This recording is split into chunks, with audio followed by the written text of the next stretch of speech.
बिस्मिल्लाहिर्रहमानिर्रहीम। मेरे बच्चों, अस्सलाम वालेकुम। मैं कल हाजिर नहीं हो सका, थोड़ी तबीयत नासाज थी। आज बेहतर महसूस करता हूँ, तो मैंने इसको अपने फ़र्ज़ मनसबी समझता हूँ कि मैं जब तक मेरी जो सांसें हैं वो मेरे वतन की है और उन आखिरी सांस तक को पाकिस्तान के गीत गाते हुए वो सांस गुजारना चाहता हूँ। अल्लाह ताला यकीनन मेरी इन दुआओं को, इन अपने वतन के लिए जो तगो-दो है, इसको कबूल करेगा और इसी के सिले में मुझे बख्श देगा। मेरे बच्चों,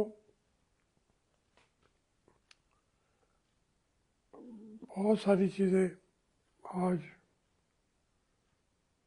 आ रही हैं, मगर ये 5 फरवरी जो है हमेशा कश्मीरियों से यकजहती के तौर पर पाकिस्तान में मनाया जाता है। तमाम हुकूमतें ऐसे ही आके रैलियाँ निकालती हैं। हमारे पहले सदर और वज़ीर आज़म खिताब किया करते थे, अब कई सालों से कमांडर इन चीफ भी खिताब फरमाते हैं। मैं कश्मीर की आज़ादी के बारे में जो ख्यालात रखता हूँ वो शायद अमली तौर पर शायद या वैसे भी काबिल कबूल ना हूँ। मैं बचपन से नौजवानी और नौजवानी से जवानी तक यही दुआ मांगता था कि मैं कश्मीर को आज़ाद कराने के जहाद में हिस्सा लूँ और वहाँ कश्मीर के लिए ये जहाद करते हुए शहीद हो जाऊँ और वहाँ की शहादत मेरे लिए वो एक अपनी दुआओं के कबूल होने की सबसे बड़ी निशानी होती। खैर, अब मैं वो शहादत तो मुझे न मिली, लेकिन कश्मीर के मसले को मैं कैसे समझता हूँ। कश्मीर जो है हमारी जद्दोजहद आज़ादी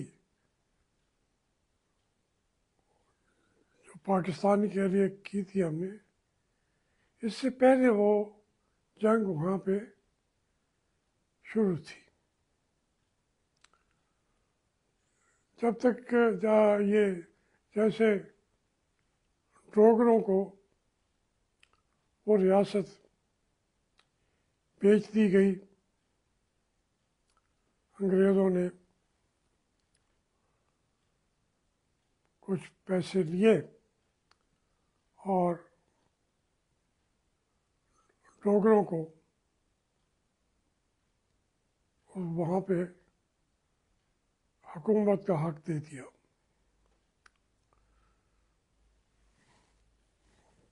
डोगरों ने कश्मीर पे अच्छे भी काम किए होंगे, लेकिन मजबूरी तौर पर सारे सब कॉन्टिनेंट में उनका जुल्म और सफाकियत मुसलमानों के ऊपर वो एक तारीख लिख गया, उसके खिलाफ वो लड़ रहे थे। और ये जंग जारी थी कि ये बात समझ आई कि अब अंग्रेज़ ज़्यादा अरसा सब कॉन्टिनेंट में अपनी हुकूमत बरकरार नहीं रख सकेगा, तो फिर ये सोच ज़्यादा मुसलमानों के अंदर पैदा हुई कि फिर हमें हिंदुओं की अक्सरियत की वजह से हमें आज़ादी, हमें सिर्फ जमहूरियत नहीं चाहिए, हमें जमहूरियत से ज़्यादा अपना तहफ़्फ़ुज़ चाहिए। जो हिंदू लीडरशिप ने प्री पार्टीशन ये कह दिया था कि इंडिया के अंदर जमहूरियत होगी। अब जो मगरब की दुनिया थी, हाँ बरतानिया हो, अमेरिका हो, कोई और, उनको ये तो अच्छा स्लोगन लगता था कि इंडिया ने आज़ाद तो होना है, लेकिन जमहूरियत होगी तो ये कायम रहेगा। और इस मामले में हिंदू क़यादत को सरपरस्ती हासिल हो गई मगरबी कुव्वतों की। और पाकिस्तान जो मुसलमान वहाँ थे, उनको ये बात इतनी जल्दी समझ नहीं आई। बड़े लीडर जो हैं मुसलमानों के, वो जद्दोजहद कर रहे थे पहले कि इंडिया को आज़ाद कराने। उलमा कराम बड़ी बड़ी जो उनकी क़यादतें अपने आप को समझती थी, वो सारे के सारे हिंदुस्तान की आज़ादी की जंग लड़ रहे थे। लेकिन जो बंगाली थे और वहाँ यूपी के अंदर बाकी जगह के अंदर बैठे हुए लोग, वो कह रहे थे नहीं, हमें एक जगह चाहिए जहाँ हम मुसलमान होने की हैसियत से रह सकेंगे।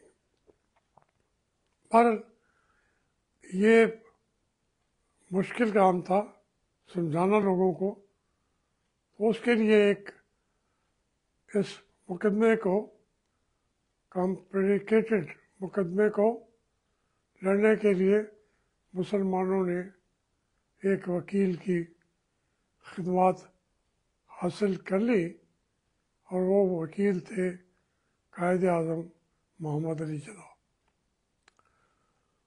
वो सिर्फ वकील नहीं थे बल्कि उन्होंने पाकिस्तान की जंग लड़ी और आज़ाद कराया, फिर उसको कायम रखने के लिए तरह तनहा वो मुसलसल कोशिश करने लगे। अब उसमें कश्मीर का मसला कुछ दिन के लिए सामने न आया और जो वहाँ की क़यादत थी शेख अब्दुल्ला और दूसरे, वो चले गए कांग्रेस की गोद में कि उन एक बड़ी हिंदुओं की जो कौम है वो आज़ादी करेगी, हासिल करेगी, तो हमें भी डोगरों से आज़ाद कराएगी। कायद आज़म ने वहाँ के लोगों को समझाया कि ये आज़ादी जो है, अब वो जो डोगरों को हटाने का काम था उसकी अहमियत कम हो गई है। अगर कोई डोगरा होगा, उनकी हुकूमत होगी, तो उनके के लिए कोई और रास्ता ही नहीं है पाकिस्तान के अलावा कि वो हमारे झंडे तले कायम रहे। थोड़ी सी उनके जो अख्तियारात हैं वो कबूल कर लिए जाए। तो ये सूरत हालात थी जिसके लिए हमारी जो क़यादत थी कायद आज़म के फ़ौरन बाद, उनकी सोच चूँकि महदूद थी, उन्होंने अहमियत दे दी कि हम कश्मीर को हम गोली के ज़रिए, कंट्रोल के ज़रिए हम अपने कब्ज़े में ले लेंगे और पाकिस्तान का हिस्सा बन जाएगा। तो वो सूरत हालात जो है ना पूरी तरह,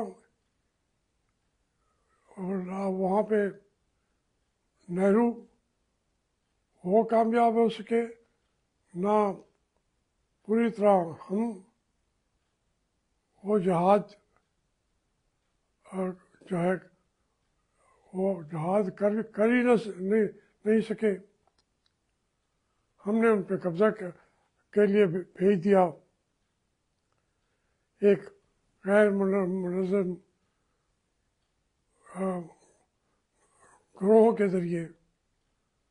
उधर का कश्मीर उधर रह गया, इधर का इधर रह गया। फिर जितनी हमारे कमांडर इन चीफ साहब ने आज कहा है कि हमने 2 जंगें लड़ी थी, 10 साल हम सारी उम्र भी लड़ेंगे, अच्छी बात है। लेकिन बदकिस्मती ये है कि हमने जितनी जंगें लड़ी, कश्मीर का ज़्यादा हिस्सा हाँ वो हमसे बाद में चीन ले गए। सियाचिन के भी हिस्से, फिर कारगिल पूरा का पूरा पाकिस्तान में था। वहाँ पर 1970-71 तक वहाँ पे पाकिस्तान का झंडा लहराता था। इसी शिमला अकॉर्ड के मुताबिक वहाँ पे इंडियन फौजें वहाँ मौजूद थी। हमने बगैर लड़े ये इलाका पूरा कारगिल हिंदुस्तान को दे दिया। अब फिर कारगिल वापस लेने के लिए हम फिर जंग लड़ने लग गए।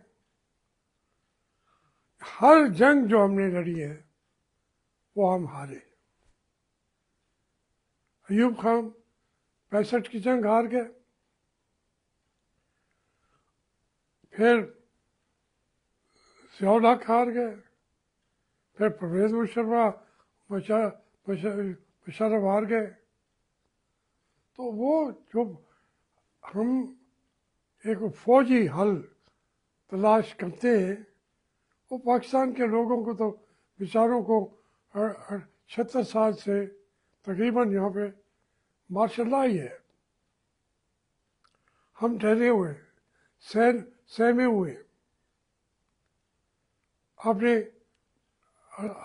अस्करी क़यादत से, लेकिन हिंदुस्तान तो वैसे सहमा हुआ नहीं हो सकता था, जिसके वसाइल हमसे 7 गुना बड़े थे, जिसकी फौजें हमसे 7 गुना बड़ी थी। तो इस तरीके से कश्मीर के लोगों को हम गिला नहीं दे सकते। उन्होंने तो ये गिलगित बल्तिस्तान, ये तमाम कुछ चित्राल के इलाके उन डोगरों से भी जंग लड़ के जीते हैं,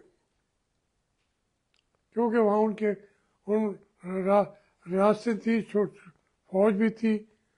वहाँ पे उन्होंने आज़ादी का ऐलान कर दिया और पाकिस्तान के साथ इलाक़ का ऐलान भी कर दिया। पाकिस्तानी जो है हमारी साकर या उसकी क़यादत, वो हमेशा ही हारे हैं। मैं बहुत लंबी बात की तरफ जा रहा हूँ।